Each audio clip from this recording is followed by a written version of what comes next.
નમસ્કાર મિત્રો, સ્વાગત છે તમારું એક નવા વિડીયોમાં। આજના આ વિડીયોમાં આપણે વાત કરીશું કૃષિ સહાય યોજના વિશે। જે કમોસમી વરસાદના કારણે ખેડૂતોને જે પાક નુકસાન થયું હતું તેના માટે રાજ્ય સરકારે ₹10,000 કરોડનું પેકેજ જાહેર કર્યું હતું। તેના માટેના ઓનલાઈન ફોર્મ શરૂ થઈ ગયેલ છે। આ ફોર્મ ક્યાં ભરવું, શું ડોક્યુમેન્ટ જોઈશે અને ફોર્મ ભરવાની છેલ્લી તારીખ કઈ રહેશે વગેરે બાબતો આપણે આ વિડીયોમાં જોઈશું। તો ચાલો વિડીયોને શરૂ કરીએ। રાજ્ય સરકાર દ્વારા આ ઓફિશિયલ લેટર બહાર પાડવામાં આવ્યો છે, જેનો વિષય છે ઓક્ટોબર 2025। તેમાં થયેલ કમોસમી વરસાદના કારણે થયેલ પાક નુકસાન અન્વયે જાહેર કરેલ કૃષિ રાહત પેકેજ ઓક્ટોબર 2025ના અમલીકરણ બાબત।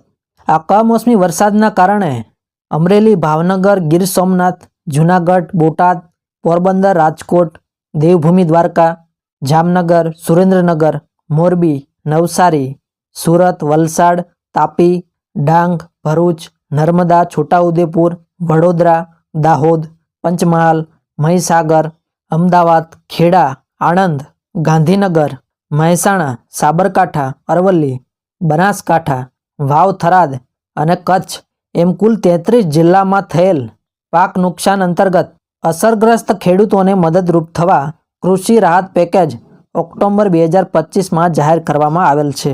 ટૂંકમાં કુલ 33 જિલ્લાઓના ખેડૂતોને આ સહાય મળવાપાત્ર થશે।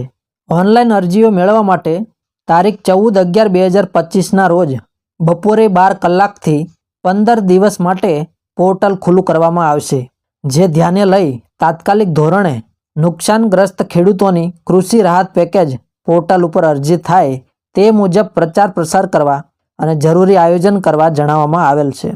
ત્યારબાદ વાત કરીએ કે આ ફોર્મની અરજી ક્યાં કરવી। આ ફોર્મ તમારે તાલુકા વિકાસ અધિકારીને સંબોધાયેલ નિયત નમૂનામાં કૃષિ રાહત પેકેજ krp.gujarat.government.in પર VCVLE મારફત ઓનલાઈન અરજી કરવી। એટલે કે તમારે તમારી ગ્રામ પંચાયતની અંદર આ ફોર્મ ભરવામાં આવશે। ત્યારબાદ આ અરજી કરવા માટે કયા કયા ડોક્યુમેન્ટ જોઈશે તેના વિશે વાત કરીએ। અરજીની તારીખે અરજદાર ખાતા ધારક હોવો જરૂરી છે। ગામ નમૂના નંબર 8 તલાટીનો વાવેતરનો દાખલો અથવા ગામ નમૂના નંબર 7/12ની નકલ।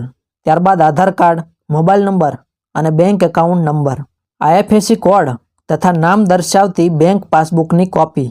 તો આટલી વસ્તુ તમારે ડોક્યુમેન્ટમાં જોઈશે। સંયુક્ત ખાતાના કિસ્સામાં શું થશે? તો જો તમારે સંયુક્ત ખાતું હોય તો અન્ય ખાતેદારની સહીવાળું ના વાંધો અંગેનું સંમતિપત્રક જોડવાનું રહેશે। ત્યારબાદ વાત કરીએ કે ખેડૂતોને કેટલી સહાય મળવા પાત્ર થશે। તો આ સહાય 2 હેક્ટરની મર્યાદામાં મળશે। હેક્ટર દીઠ ₹22,000 મળશે અને 2 હેક્ટરના ₹44,000ની આર્થિક મદદ મળવા પાત્ર થશે। કેટલા તાલુકા અને કયા ખેડૂતોને લાભ? તો 251 તાલુકાના 16,500 ગામના તમામ ખેડૂતોને લાભ મળવા પાત્ર થશે। તો મિત્રો, વિડીયો જો તમને ગમ્યો હોય તો વિડીયોને લાઇક કરો અને ચેનલને સબસ્ક્રાઇબ કરો। ધન્યવાદ।